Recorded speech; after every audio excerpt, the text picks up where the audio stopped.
Eines Tages nahm ein Mann seinen Sohn mit aufs Land, um ihm zu zeigen, wie arme Leute leben.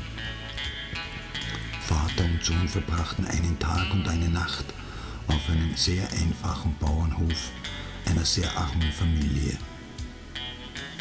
Als sie wieder zurückkehrten, fragte der Vater seinen Sohn: »Na, wie war der Ausflug?« »Sehr interessant«, antwortete der Sohn.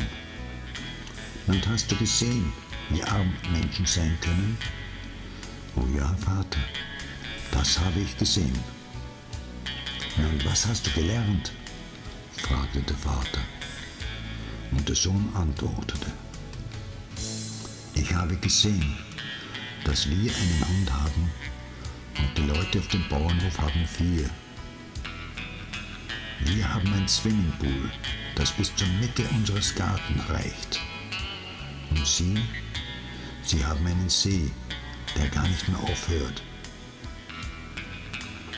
Wir haben prächtige Lampen in unserem Garten.